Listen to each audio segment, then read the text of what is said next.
CM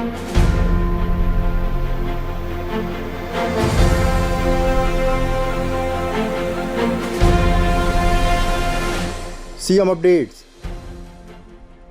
आदिवासी समुदायों के लिए वन आधारित जीविकोपार्जन विषय पर आयोजित कार्यशाला में शामिल हुए सीएम साय ने कहा, जनजाति समाज और वनों के मध्य गहरा संबंध, दोनों एक दूसरे के पूरक हैं। बलौदाबाजार में आयोजित गोंडवाना सामूहिक विवाह एवं महासम्मेलन में शामिल हुए सीएम साय ने कहा, गोंडवाना समाज द्वारा पिछले 17 वर्षों से सामूहिक विवाह का आयोजन सराहनीय पहल। बलौदाबाजार प्रवास के दौरान मनोविकास केंद्र पहुंचे सीएम साय, किया अवलोकन, दिव्यांग बच्चों से की मुलाकात। प्रधानमंत्री श्री नरेंद्र मोदी जी के 30 मार्च को बिलासपुर के मोहभट्टा में प्रस्तावित विशाल जनसभा की तैयारियों का जायजा लेने कल मोहभट्टा पहुंचे थे सीएम साय, तैयारियों का लिया जायजा। खबरें विस्तार से। मुख्यमंत्री श्री विष्णुदेव साय आज नवा रायपुर में आदिवासी समुदायों के लिए वन आधारित जीविकोपार्जन के विषय पर नीति आयोग तथा वन एवं जलवायु परिवर्तन विभाग के संयुक्त तत्वाधान में आयोजित कार्यशाला में शामिल हुए। मुख्यमंत्री श्री विष्णुदेव साय ने कार्यशाला में सभी प्रबुद्धजनों, विषय विशेषज्ञों और अधिकारियों का स्वागत किया।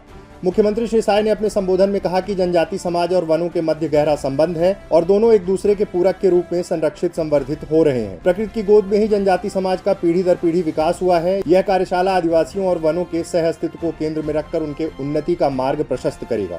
मुख्यमंत्री श्री साय ने कहा कि छत्तीसगढ़ में 32% जनजाति समुदाय निवासरत है और 44% इलाका वनाच्छादित है। मुख्यमंत्री श्री साय ने कहा कि छत्तीसगढ़ में लघु वनोपज पर्याप्त मात्रा में है। कुल 67 प्रकार के लघु वनोपज का संग्रहण, प्रसंस्करण और विक्रय महिला स्व सहायता समूहों के माध्यम से किया जा रहा है। सीएम साय ने कहा कि प्रदेश में कोई भी भूखा न रहे, इस उद्देश्य से पूर्व मुख्यमंत्री डॉक्टर रमन सिंह जी ने प्रदेश में व्यापक स्तर पर पीडीएस सिस्टम लागू कर लोगों को सस्ते दर पर अनाज उपलब्ध कराया था। छत्तीसगढ़ राज्य निर्माण के बाद जब पहला विधानसभा का चुनाव आया तो यहाँ की जनता हम लोग को सरकार के लिए चुनी, हम लोग को जनादेश दिया।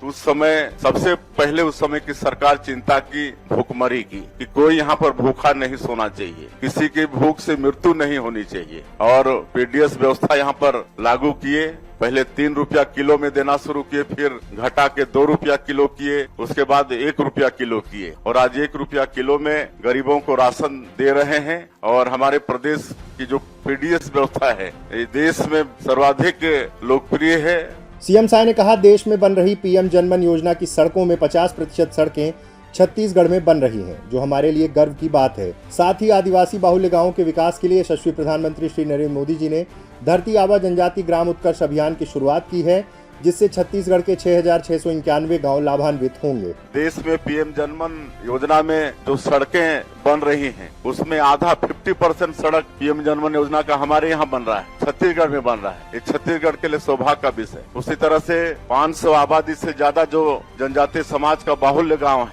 ऐसे गाँव के विकास के लिए धरती आबा ग्राम उत्कर्ष योजना का शुभारंभ भी हमारे प्रधानमंत्री श्री नरेंद्र मोदी जी ने किया है, जिसमें 6,691 गांव हमारा छत्तीसगढ़ का लाभान्वित होगा और 80,000 करोड़ का ये बजट है। मैं समझता हूं ऐसा गांव हर मामले में आगे रहेगा, किसी मामले में पीछे नहीं रहेगा। मुख्यमंत्री श्री विष्णुदेव साय ने अरण्य भवन परिसर में वन उत्पादों पर आधारित स्टॉलों का अवलोकन किया। सीएम साय ने लाख उत्पादक किसान समिति कांकेर, छत्तीसगढ़ हर्बल और जशप्योर एफपीसी जशपुर के स्टॉलों का अवलोकन कर समूह के सदस्यों के साथ चर्चा की।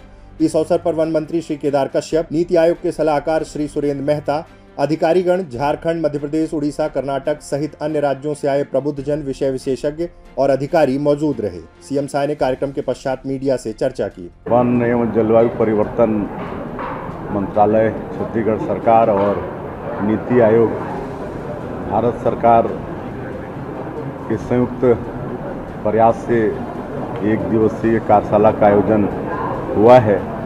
इसमें जो हमारा जनजाति समाज है, जिनका वनोपज से गहरा नाता है और वनोपज उनका आजीविका का एक प्रमुख साधन भी है, आय का भी स्रोत है, उसके विषय में दिन भर का एक कार्यशाला है।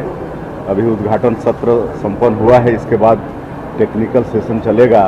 इसमें वन विभाग के अधिकारी, विशेषज्ञ, नीति आयोग के अधिकारी और छत्तीसगढ़ के अलावे और भी प्रदेश से विशेषज्ञ लोग आए हैं और कैसे आगे ये वनोपज को जनजातीय समाज के विकास के लिए और कारगर बनाया जाए, कैसे वनोपज का वैल्यू एडिशन किया जाए, इस सारे चीज़ पर मंथन होगा।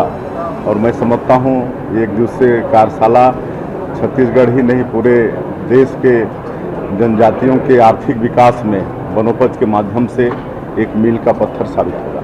मुख्यमंत्री श्री विष्णुदेव साय आज बलौदाबाजार के कृषि उपज मंडी में आयोजित गोंडवाना सामूहिक विवाह एवं महासम्मेलन में शामिल हुए। सीएम साय गोंडवाना सामूहिक विवाह एवं महासम्मेलन में परिणय सूत्र में बंधे 44 नवविवाहित जोड़ों को बधाई एवं सफल वैवाहिक जीवन की शुभकामनाएं दी। इस दौरान सीएम साय ने अपने संबोधन में कहा कि गोंडवाना समाज द्वारा पिछले 17 वर्षों से सामूहिक विवाह का आयोजन किया जा रहा, जो सराहनीय पहल है। इसके लिए गोंडवाना समाज का हृदय से अभिनंदन। सीएम साय ने कहा, हमारी सरकार द्वारा मुख्यमंत्री कन्या विवाह के अंतर्गत प्रत्येक गरीब परिवार को 50,000 रुपए की सहायता दी जा रही है। हमारे गरीब माता पिता के दुख तकलीफला समझ के हमारे छत्तीसगढ़ में मुख्यमंत्री कन्यादान विवाह की शुरुआत करी। पहले जब ये योजना शुरू हो रही से मुख्यमंत्री कन्यादान योजना, तो मात्र 5,000 मिलत रही से, लेकिन उस समय 5,000 भी बहुत ज्यादा होत रही और आज वो 5,000 बढ़ते बढ़ते 50,000 होगी से। इस दौरान सीएम साय ने जनभावनाओं के अनुरूप महत्वपूर्ण घोषणाएं की। आज के अवसर में खलारी सोहेला में सामाजिक भवन के निर्माण पर मैं 20 लाख रुपया की घोषणा करत हूँ और नया बस स्टैंड बलौदाबाजार वहाँ भी एक सामाजिक भवन की आवश्यकता है, ओकर लिए भी 20 लाख रुपया के मैं घोषणा करत हूँ। इस अवसर पर कैबिनेट मंत्री श्री टंकराम वर्मा एवं गोंडवाना समाज के गणमान्य जन उपस्थित रहे। मुख्यमंत्री श्री विष्णुदेव साय कैबिनेट मंत्री श्री टंकराम वर्मा के साथ आज मंडी परिसर बलौदाबाजार में स्थित मनोविकास केंद्र पहुंचे और अवलोकन किया। मनोविकास केंद्र में सीएम साय दिव्यांग बच्चों से मिले। आपको बता दें, इस केंद्र में दिव्यांग बच्चों को शैक्षणिक और व्यावसायिक प्रशिक्षण देकर सशक्त बनाया जा रहा है। विशेष बच्चों और उनके माता पिता के लिए काउंसलिंग सेशन एवं सामाजिक, भावनात्मक और मानसिक स्वास्थ्य को मजबूत करने के लिए विशेष कार्यशालाएं आयोजित की जाती हैं। सीएम साय ने बच्चों से बात की और उनके अभिभावकों से फीडबैक लिया। बच्चों ने सीएम साय के समक्ष अपनी कला का प्रदर्शन किया।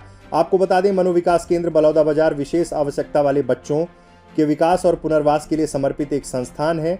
यह केंद्र उन बच्चों को विशेष शिक्षा, चिकित्सा सहायता, व्यावसायिक प्रशिक्षण और समग्र विकास की सुविधा प्रदान करता है, जो मानसिक, शारीरिक और बौद्धिक संवेगात्मक चुनौतियों का सामना कर रहे हैं। कल मुख्यमंत्री श्री विष्णुदेव साय प्रधानमंत्री श्री नरेंद्र मोदी जी के 30 मार्च को बिलासपुर जिले के बोदरी तहसील स्थित ग्राम मोहभट्टा में प्रस्तावित विशाल जनसभा की तैयारियों का जायजा लेने पहुंचे। सीएम साय ने कार्यक्रम स्थल पर पहुंचकर जायजा लिया। उन्होंने कार्यक्रम से जुड़ी सभी महत्वपूर्ण व्यवस्थाओं, मुख्य मंच, हेलीपैड, ग्रीन रूम, सांस्कृतिक मंच, हितग्राहियों एवं विशिष्ट अतिथियों की बैठक व्यवस्था आदि का गहन निरीक्षण किया। मुख्यमंत्री श्री साय ने मौके पर अधिकारियों की बैठक लेकर निर्देश दिए कि 55 एकड़ क्षेत्र में आयोजित इस ऐतिहासिक सभा के लिए सभी तैयारियां समयबद्ध, सुव्यवस्थित और जनहित केंद्रित हों। बैठक में बताया गया कि कार्यक्रम में प्रदेश भर से लगभग 2 लाख लोगों के शामिल होने की संभावना है, जिसके मद्देनजर सभी विभागों को अलर्ट मोड पर कार्य करने को कहा गया।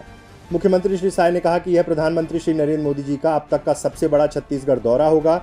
उनका आगमन नवरात्रि के शुभ अवसर पर हो रहा है, जो प्रदेश के विकास के लिए अत्यंत मंगलकारी संकेत है। सीएम साय ने कहा कि हमने स्वयं दिल्ली जाकर उन्हें आमंत्रित किया था और आज पूरा प्रदेश उनके स्वागत के लिए आतुर है। मुख्यमंत्री श्री साय ने जानकारी दी कि इस ऐतिहासिक आयोजन में प्रधानमंत्री श्री नरेंद्र मोदी लगभग 33,000 करोड़ के विकास कार्यों की सौगात देंगे। इनमें पीएम जनमन योजना के तहत विशेष रूप से बिरहोर, बैगा और पहाड़ी कोरबा जैसी जनजातियों के लिए संचालित योजनाएं शामिल हैं, जो छत्तीसगढ़ के आदिवासी अंचलों के विकास को नई दिशा देंगी।